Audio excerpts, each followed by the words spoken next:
Morning, guys. Welcome to Coffee Chat. Wow, what an absolutely beautiful morning it is turning out to be. Blue skies. I love these fluffy clouds in here. And I'll tell you what, the air smells just amazingly fresh and clean. And I hope you guys do get a chance to actually get out and just enjoy the day. And, whether it's on your coffee or lunch, or, maybe you're able to do it before you go to work or after you come home from work. But get outside and just to let nature kind of soak in, and really helps to slow you down in a lot of ways, because you realize, hey, nature's not in all a big kind of an upset. The birds are still out here singing this morning, even though the world is like literally falling to pieces all around us for us. And we just got to remember to unplug so we don't get so psyched up into that. And I need to do it more myself as well. So there you go. Well, guys, I have a little bit of a chuckle today, because there I was. I put my video out last night, and the title of it was "The Buyback is Making a Comeback." And interestingly enough, this morning I woke up and I'm reading the comments, and I had to have a little bit of a laugh, and I'll tell you why. There's some folks in there that, of course, are not in favor of this buyback and are out there, and they're just out making comments real fast. But what's funny about that is this: although that's the title of the video, that's not the context of the video. Because in this article, it's talking about how Jimmy Valley has come out with kind of like a new spin on his proposal for the buyback.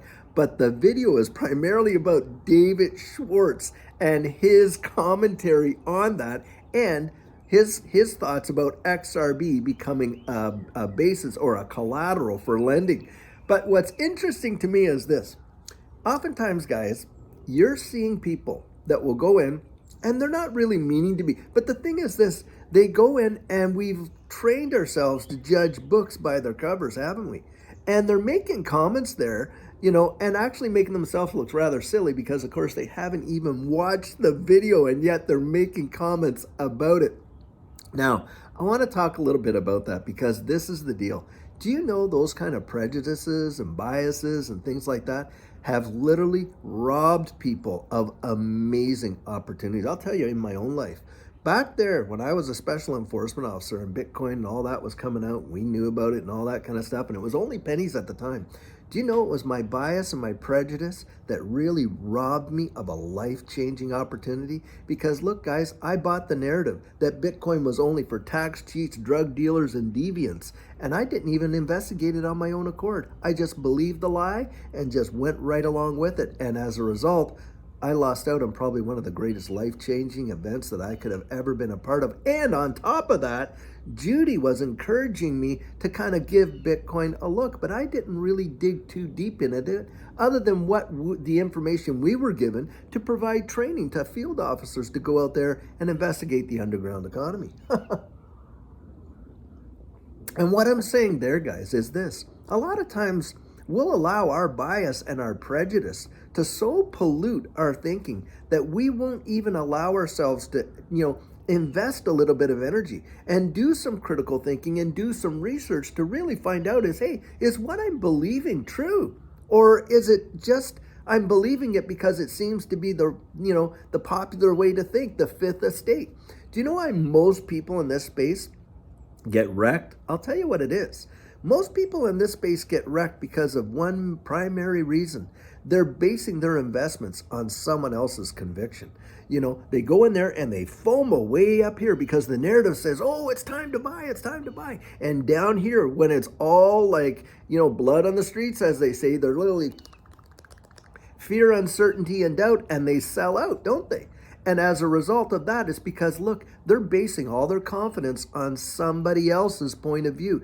And you can't do that. That's why in this space, I encourage folks, hey, go out there and do your own research. Really invest in you. You owe it to yourself to do that. Look, a lot of people even come on, I've heard them say and criticize, the coaching that I offer, having not even taken the time to peel it back. They say, oh, it's financial advice. Do you know what? The coaching that I supply is not meant to make decisions, for you. It's actually meant to give you techniques to make decisions for yourself.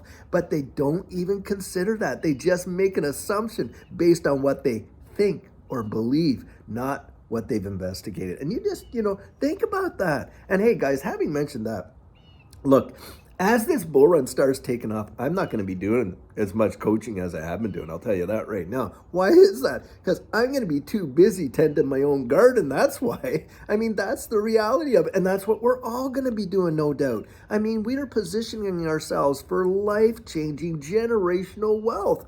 And that's the whole point of investing in this space. Yes, there's high risk for sure, right?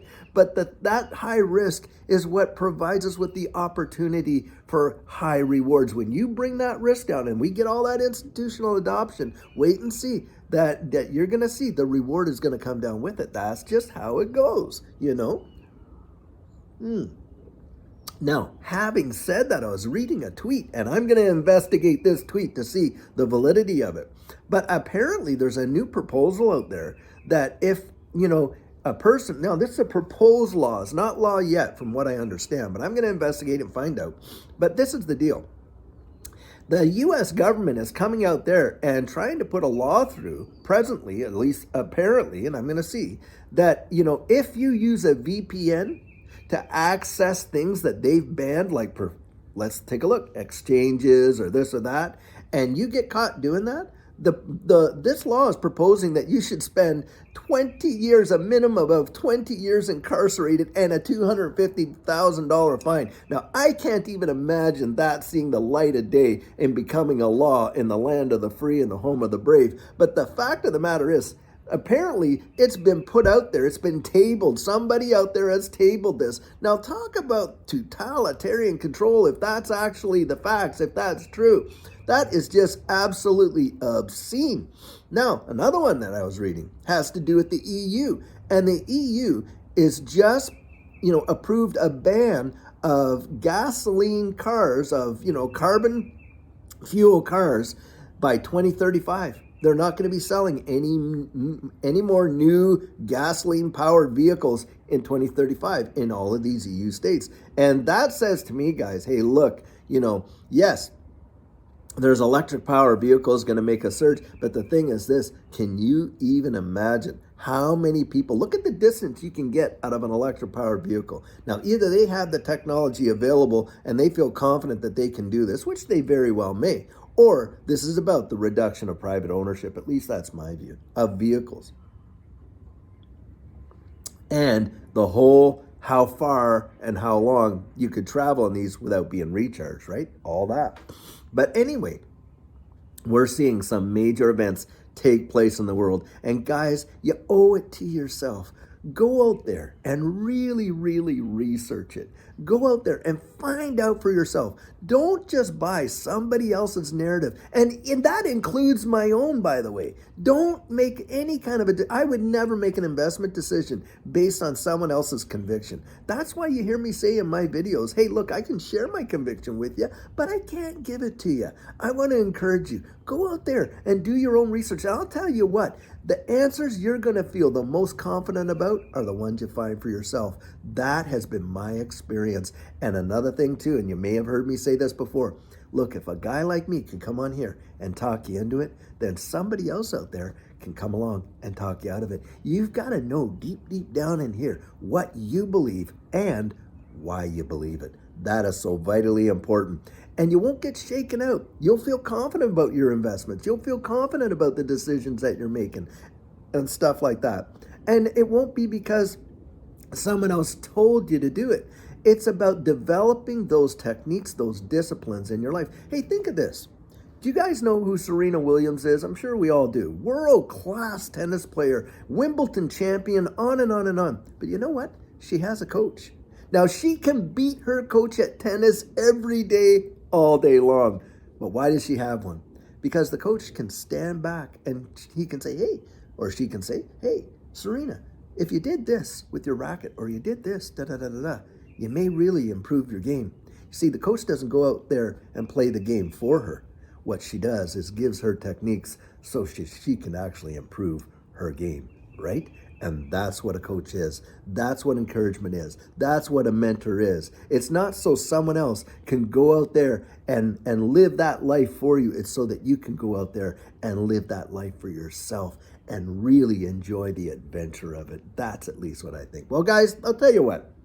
It's Wednesday, hump day, just a great day of the week. And I sure hope that you're having a fantastic week thus far. And until later on today when we release our video, I sure hope you have a good one. And until then, guys, take care.